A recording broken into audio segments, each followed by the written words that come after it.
Hey guys, welcome back to my channel. I am Dr. Amanda Shee. I'm an anesthesiologist and intensivist, and today I want to talk about whether you should bother with anesthesia fellowships. So interestingly, I'm at an academic medical center, and I think that there's this idea that within the program, or that people who are not necessarily in academic settings, that we force or encourage or say that everyone needs to do fellowship, and that's definitely not the case. So I think it's important to, first of all, just say that if you go to anesthesia residency and you would like to be a generalist, that is okay, and that is totally acceptable, and that makes sense for some people.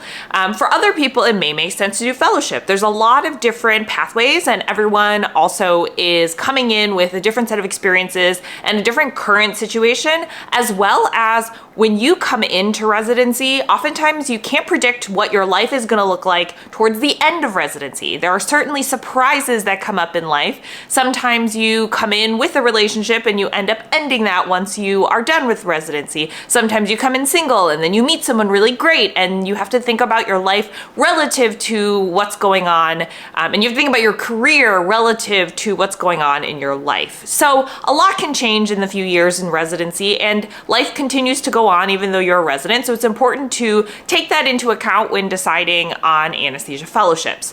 One of the reasons I would say that some people are considering not doing fellowship at all is that as of right now of 2025, when I am recording this, the anesthesia job market is hot. It is very, very, very lucrative at this point. There are a lot of jobs available and there's a lot of need. And so as a result, it can be kind of a hard sell for an anesthesia resident to see how much they could be making with a full attending salary compared to going for another year of training. One of the things I do bring up to my residents when I'm counseling them or talking to them about whether or not they should do fellowship is that fellowship in itself is an opportunity cost. And in fact, if you think about investing that money in being, when you are a full-time, like a 1 year of attending salary, investing it, compounding interest over a couple decades, ultimately a fellowship year ends up being about a $1 million opportunity cost. So I think it's important to think about in your grand scheme of life and things, is that something that's worth it to you? Does that matter to you? You know, what in your life can you think about to help you decide whether this opportunity cost makes sense for you? So for some people, I would say that that opportunity cost really doesn't make sense for them. So examples of that are people with a lot of loans, people with families that they kind of just need to get on with it, people who actually aren't even interested in fellowship. I mean, these are things like, why would you do fellowship if you're not interested in practicing that type of anesthesia or getting that extra training? So I think that some people maybe feel pressured in some way to do fellowship, but that's not necessarily, not everyone has to do fellowship. So I think it is important to consider that opportunity cost piece. Now, the flip side of the fellowship coin in my mind is there are certainly specialties or subspecialties within anesthesia that you will not be able to practice without a fellowship. My own specialty is included in that, which is critical care medicine or ICU fellowship.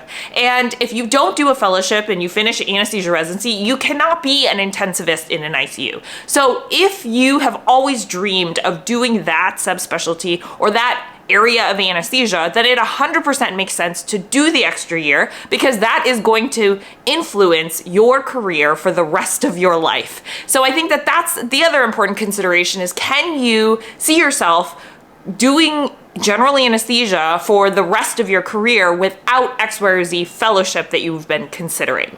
For me, a lot of people have probably heard this already, but when I was in the operating room, I would say actually my interest in critical care started a little before I had gotten to anesthesia residency. But one of the things that really solidified things for me was that when I was in the operating room, I enjoyed the work, I enjoyed the environment, I enjoyed doing what I was doing, but I also just couldn't imagine not having some sort of part of my practice be outside of the operating room. So when I was in the operating room as a resident, oftentimes just felt cold and lonely and hungry and sleepy, and that I really, really needed coffee or I really needed to go to the bathroom. That was those were many times, many moments in my residency when I realized I was like, I need variety. I need some other practice in which I can be outside of the operating room setting. And critical care medicine offered that to me. So it offered a lot of things to me. The other thing I really, really loved about critical care medicine was that I get to but I get to be a doctor again in some ways. So I get to meet a patient, think about them, work with them longitudinally, and come up with a plan with a team in order to act on that plan. So it's really nice to have that component of critical care medicine, and that's something that I couldn't do without fellowship in critical care medicine. So since I had to do fellowship in critical care medicine to do that, it made a lot of sense to me to do that fellowship. Something that I don't talk about a lot in here actually is that I applied to 2 fellowships initially. So I applied to cardiac and critical care, ICU fellowships, and that's become like a hot specialty choice among a lot of anesthesia residents. And one of the decisions that helped me, or the reason why I decided not to pursue cardiac anesthesia as part of my fellowship training, is that I had to think very long and hard about what I wanted my career and what I wanted my practice to look like 10 years, 20 years, 30 years down the line.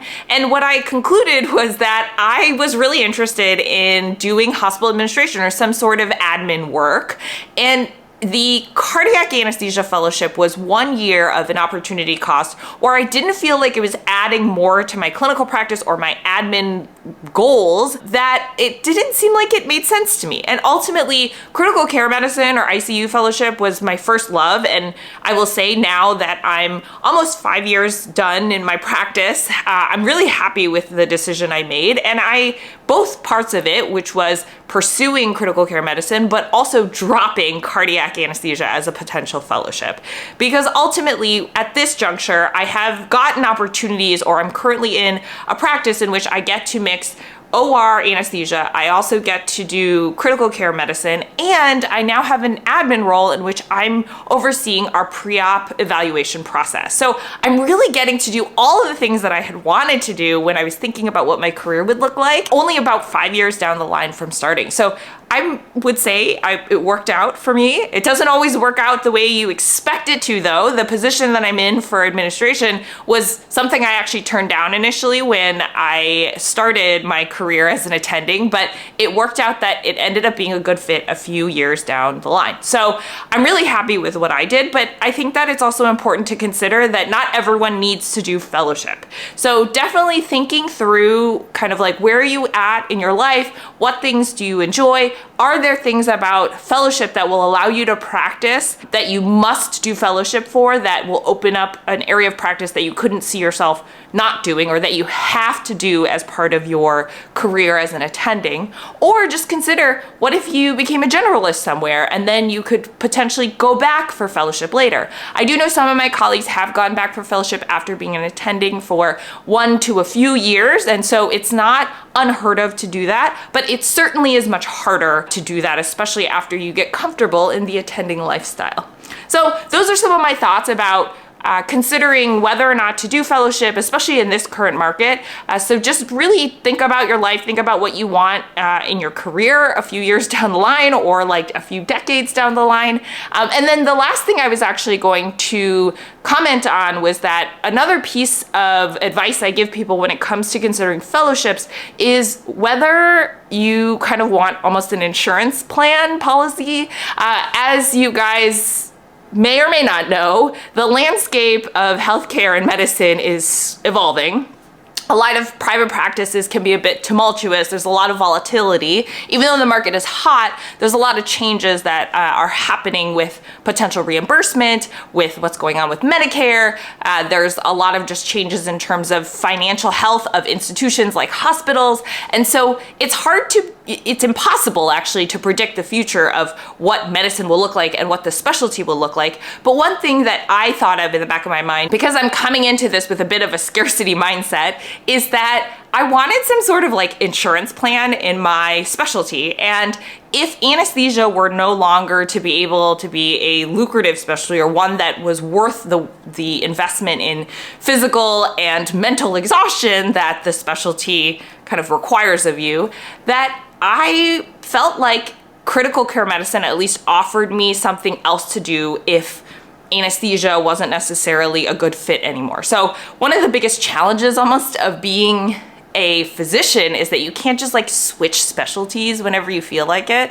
And so by having something else that I could practice, it means that if there's a time in my life that I kind of needed to shift harder into the ICU side or shift harder into the the ICU side or go back towards the anesthesia OR side, that there's some ability to be able to do that. And at the end of the day too, there's a lot of advancing technologies and AI. And while I don't believe that AI is going to take over our jobs in my career per se, I do think that there's going to be a real influence of technology on medicine, and our jobs currently as it stands will not look the same by the time I'm retiring or the end of my career. So something else to think about is like, do you have an insurance policy for what you want to do? An insurance policy doesn't mean you have to do a different kind of clinical medicine. A lot of physicians right now have side hustles and side gigs that are generating revenue and allowing them to make the life that they want to. So there's a lot of different paths, there's a lot of different ways to think about it, but I thought it was important to at least lay out some of these considerations if you're thinking about whether or not to do fellowship. Okay, I hope this was helpful. If it was, please give me a thumbs up, or if you want to hear from me again in the future, please subscribe to my channel. Otherwise, I'll see you guys next time.